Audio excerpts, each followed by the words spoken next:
Hi everybody, it's Annette from The Art of Intuition. And today we are going to talk about unlocking different things in our DNA. We're going to talk memories, we're going to talk about dimensional rifts. I don't want to say past lives because that's not really what they are. So we're going to call them dimensional rifts. We're going to talk about the term, hold on, I just saw this come across today. It was actually on my Substack. Quantum Model mentioned the word. I've never heard of the word before, so I had to look up how to pronounce this word, Anemoia, which I've never heard. And I saw the word, I'm like, I have no idea what that word is. I've never seen that word before, nor have I ever even heard that word. So, Anemoia. Feeling nostalgic for a time and a place that you should logically have no attachment to, okay? It's a very human word to talk about feeling drawn to certain places that it doesn't make any logical sense, right? So I want to kind of dive into that a little bit. Not so much that term, but I wanted to kind of throw that out because I feel like that might be unlocking a lot of stuff for people, especially when it's a word I've never seen and never heard.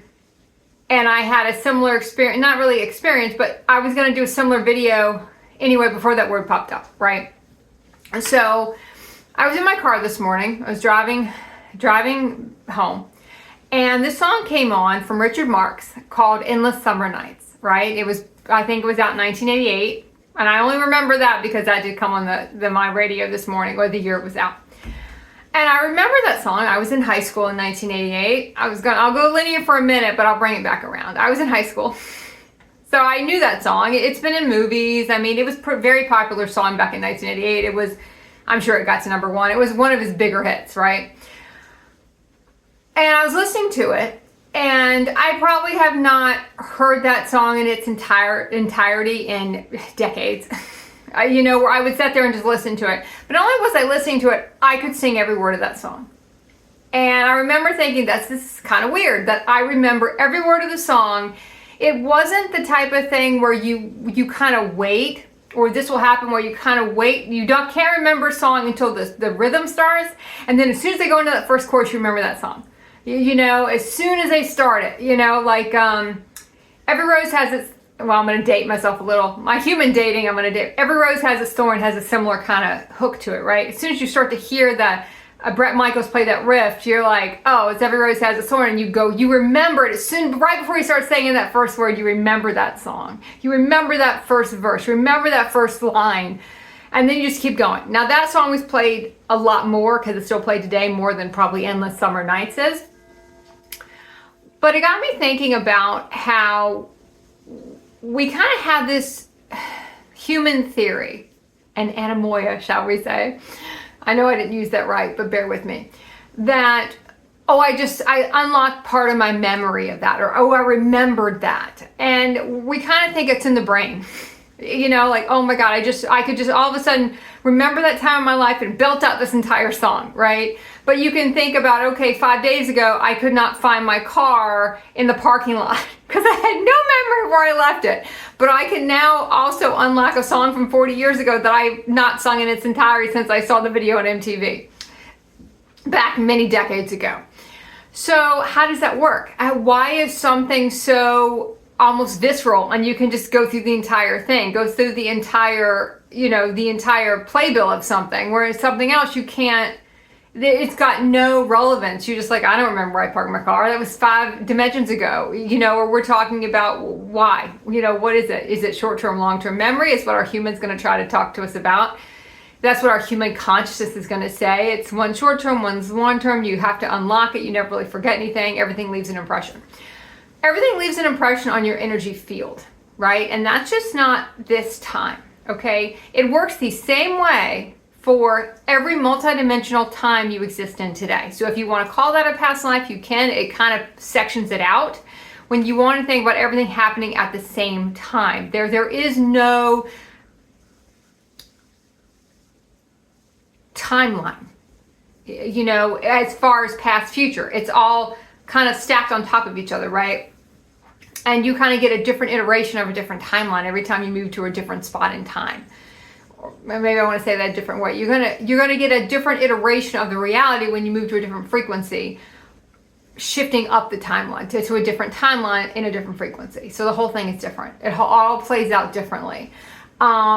If anyone watched the finale of Stranger Things that aired a couple days ago, they had this whole thing, and the twist at the end was, well, maybe it happened this way and it didn't happen that way, and you can kind of figure out which way you want to remember it. How do you want this scene to actually have gone down? You can remember it either way. It doesn't really matter. It's your perception of how it happened.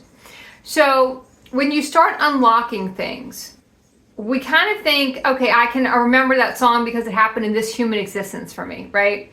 So it's different than if I'm trying to unlock Atlantis DNA, if I'm trying to unlock Lemurian memories, if I'm trying to unlock galactic war, if I'm trying to unlock what I was doing in the 1800s, if I'm trying to unlock every human existence I've had, that's totally different. Is that in my mind?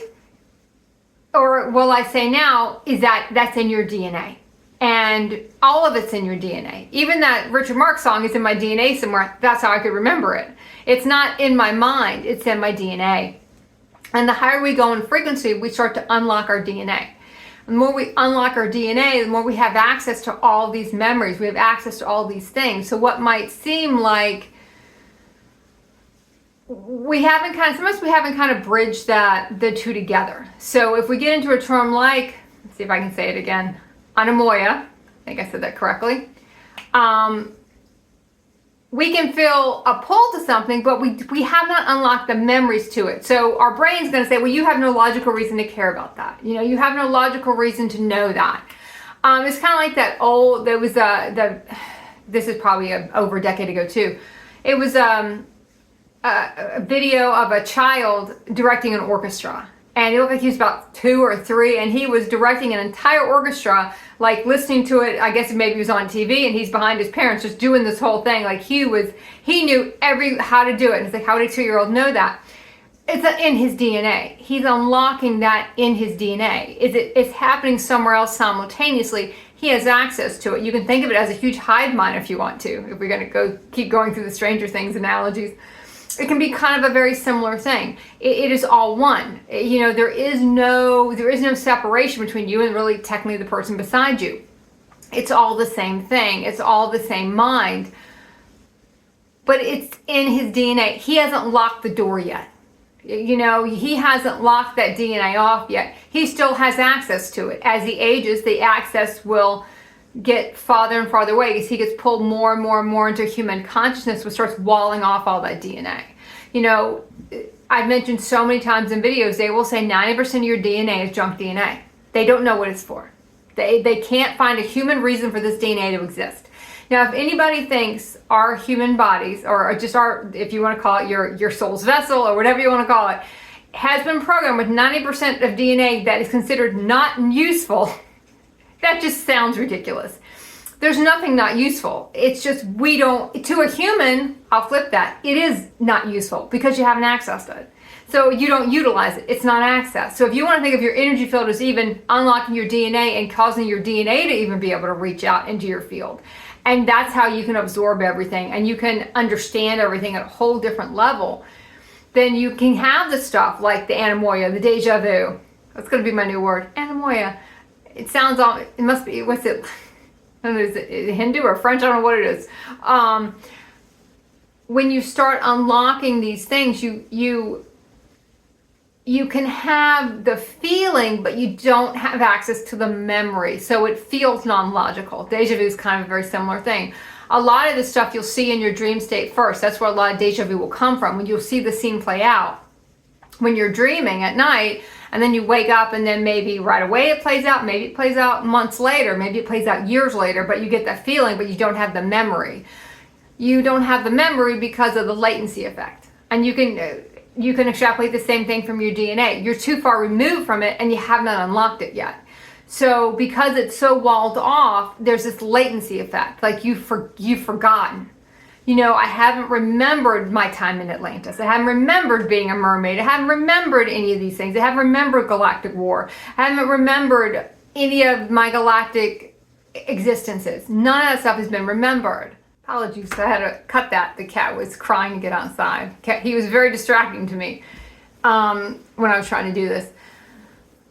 When we start talking about unlocking, so the question I would normally get after that is, okay, we get it that it's locked, or that was resonant and makes sense to me. It makes sense to me that 90% of my DNA is not worthless. I mean, worthless to the human because it has no pertinence to human realities, but not worthless in general.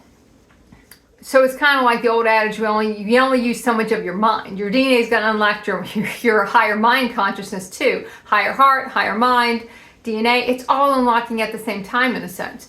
So it's almost like the DNA unlocking is a catalyst to everything else. But you have to have your body at a certain frequency to do that, meaning you have to clear a lot of your human stuff to get there. You know, that's how you become that quantum supercomputer. That's how you become the aspects of yourself which can see through everything, that can understand that a lot of the stuff that we have kind of been conditioned to believe that it is this way, well, it's really not that way at all. That's ridiculous. It doesn't make any sense, you know. So if we could even get to but you can get to the place where you have to unlock. How do you unlock, right? That would be the next logical phase to go to. Unlocking the DNA. That they say that's the hook to the next part of the video, right? How do you unlock it? And I would love to be able to tell you, all those videos are going to tell you 5 simple things to unlock your Akash, 5 simple things to clear your Akash. You have lots of Akashas. Just a side note, you have lots of Akashas. You don't have one. Anyone is only going to give you, if you go to someone else to give you access to your Akash, you're only going to get access to their frequency, which they have access to, okay? You're not going to be able to get any more than that. And if anyone tells you to have you have just one, it's bullshit. You have a human Akash, you have a galactic Akash, you have ancient memories Akashas, you have as many Akashas as you want to go through. You can clear as many as you want to go clear. But there's not just one Akash. You're not bound to one Akash. Anytime you shift a frequency, you have another Akash, okay? So it's more like it's like that, the Russian dolls where you open up one, you get another one, you open up another one, you get another one, and it keeps going and going and going and going. There is never just one, okay? There's never one answer, there's never one choice, there's never one. There's always going to be a lot more. And when you start thinking about, okay, how would I do it then? You know, like I said, I love to say, do these 5 things and you could do it. Some people will try to unlock them, I'm gonna say, by force. You know, you can do a lot of hypnosis and try to unlock, you know, a lot of this past stuff. Some people will go and get a reading of what they would call, like I said, I don't like to call it this anymore. I've done videos where I use the term past lives because it's more of a activated for people. You know, it's more of a, people are kind of drawn to it, but it's not a past life. It's a simultaneous multidimensional existence, okay, that you can tap into because it's happening right now. And there's always a bleed over. You know, there's no closed loop. It's your existence, your vast existence. It's not just, oh, this is my human existence. Oh, but so many years ago I had this Atlantic existence. It's all stacked on top of each other. You know, like a big Jenga piece. Those old Jenga games.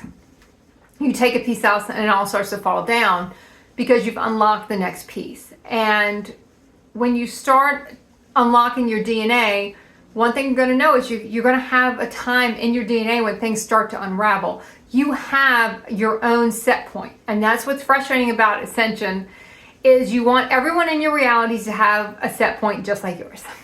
The activator, they're going through an awakening. Oh my gosh, now all of a sudden they're into the exact same stuff I'm into. They're going the same pace I am, and we're all together, we're all huddled up together, and it's a team sport, and it's not. You know, it's not a team sport. You're not going through it with a lot of people. Your go time is probably, I would almost bet you're going to be 100% different than everybody else's go time, because you're going to be the one in that reality that's going to move everyone forward. That's why you're in that reality with those people. Now, it doesn't mean you're going to drag them across the finish line. It just means you might awaken them and then keep going. And then someone else will come and pick up the baton and carry them the next bit of the way, you know?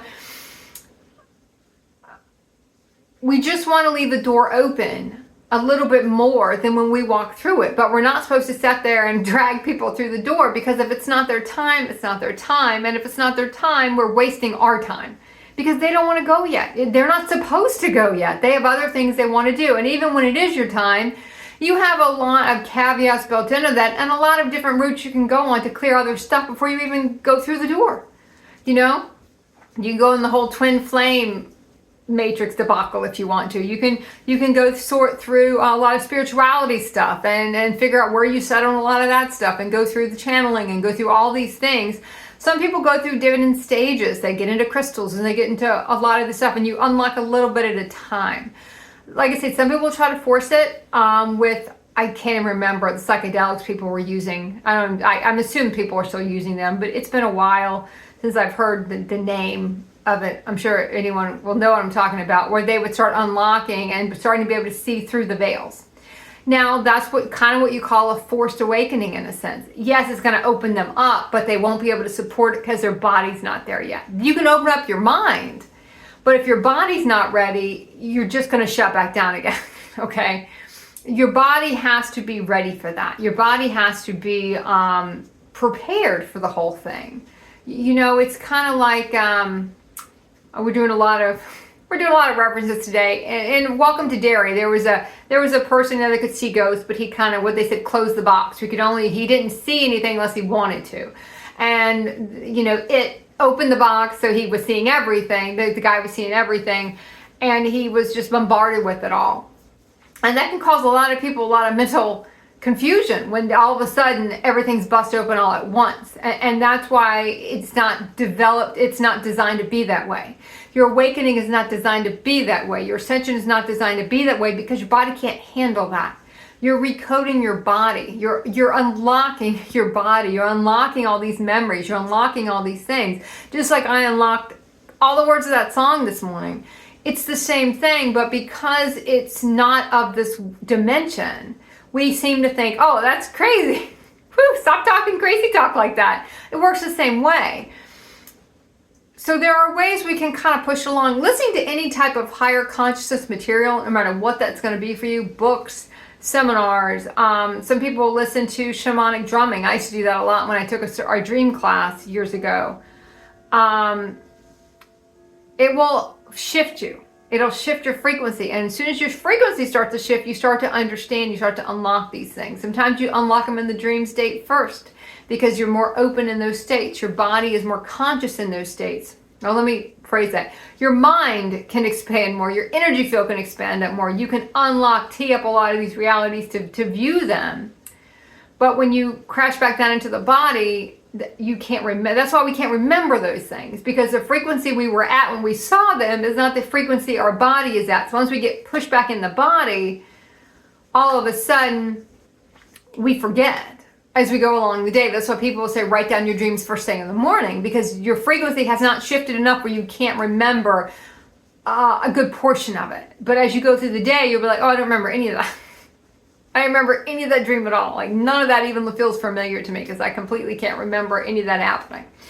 So you'll start to kind of notice these things, these cadences, these rhythms of when you start unlocking, when you start remembering. Don't push anything aside. And I think that is why it's important when we get into different decoding of your matrix or looking at your reality, look at what you're remembering. And just because it didn't happen here, you know, it doesn't mean it didn't happen. It's not happening somewhere. And we kind of get bogged down in our human experience like it's so important. Woo, it's just so important. That's just where your consciousness is focused on the day to day. So it feels like it has a higher value in a sense than your other existences. But in a sense, you're kind of bringing all those into one. In a sense, you're bringing all those aspects into one. So you can live that aspect and reshape your realities around those higher aspects. But unlocking that DNA is important. Unlocking Atlantis, you can understand all the corruption that was in Atlantis and all the power that was in Atlantis that led to all the corruption. That's why in this iteration, people want to call it an experiment. People want to call it an experience, the whole human experiment experience. It depends on where you fall on it. Simulation theory, galactic prison. There's so many different ways to say it. But when you start really unlocking certain things, you start to understand that, you know, well, now we'll do Spider-Man, we've done everything else. With great power comes great responsibility, right? And in Atlantis, there was great power, but no responsibility. You didn't have to be responsible for your unconscious for your acts, but you still had the power, and that's why Atlantis was going to fall. In this iteration, you can't do that. You have to have a purity before you start unlocking. So, meaning you have to exit out of human realities to a point to start seeing anything, or getting an aspect of anything, or getting a whimsical feeling about anything to a sense, or to get a pull toward anything. Because you have to not, once you cannot have any higher aspect capability and still live with your lower aspect. You can't be in charge. It's not allowed this time around because of all the times it happened the other way, where there's kind of like no accountability. It's like giving kids fire. Go play. Go over there and start a fire at 2 years old. You know, there's no accountability. And you can't do that here. So I've seen a lot of people say, God, well, I'm so afraid. I don't really want to embrace my power and take accountability for everything because that's kind of scary. That I created it all. You know, what a hot mess this is, but wow. Let me check who wrote this book. Oh shit, it was me. Wow. Boy, did I get off plot. Did I get off plot for a while here. And for a while we do. So I'm going to throw this in at the end here. I don't want to go too far over time. I might cut this down because Instagram now has this 15-minute or 20-minute thing. I don't know. Since they had to divide it up because of the cat, I don't know where I am. It's kind of like if you watch a series all the way through. And you notice that as long as the series goes on, it kind of can start to lose the plot. It's not as enjoyable as it was in the beginning. They've lost a lot of things that made it special. You know, they lost a lot of the focus of the show. What were we here for? You know, I think Stranger Things is a great experience because a lot of people just experience how that played out over, you know, a decade or over so many seasons, and how it started and where we ended, and how kind of disjointed it seems, no matter how you felt about the show. And you can go to any TV show. Think of any reality you're in as a season of a TV show. Where did it start when I started this reality? Where am I at now? Is this story could have been concluded 3 seasons ago, but I'm staying here and I keep kind of rewriting it, and I keep kind of dragging out the plot, you know, where I'm extending this thing and there's no purpose to it, there's no direction to it, there's no reason for it. I just don't want to go. Or you're going to go the other way with your realities where you're like, well, I just kind of want to end it really fast. I didn't really tie up anything here. I just kind of want to get it done with and go, and we're going to sweep all that under the rug, and we're going to figure that out later. You're going to be on one camp or the other. I mean, ending a reality when it's in its full bloom, in a sense. Ending a reality when it's almost at its peak and everything has blossomed and it's gotten to this beautiful thing where everyone has gotten what they came here for. And you know when that is, and you know when that's not. But 9 times out of 10, we stay with them, and because we don't want it to go. And we start kind of repeating a lot of the same stuff. But if we try to cut them too early, which a lot of us will try to do, we'll just end up repeating it. We'll just go to a different show and play out the same thing again. You know, we're going to go do it with different people, but it's still a reboot. You know, it's not different because we didn't close it out. So really look at where your realities are, and look at, you know, is this maybe this is just a TV series that's gone on a little too long? Maybe it could have been wrapped up three years ago, and I keep kind of dragging it out because I don't want it to end. And I've lost the focus, I've lost the purpose, and sometimes, you know, I've lost anyone having an interest in it. And maybe I have no interest in it anymore, but I'm still here, wide-eyed, you know, checking it out because I don't know what else to do. Remember, your new ones can't come in when you have the old ones. There's different frequencies, there's different bandwidths. They can't exist together. All right, that's it. Keep practicing the art of intuition.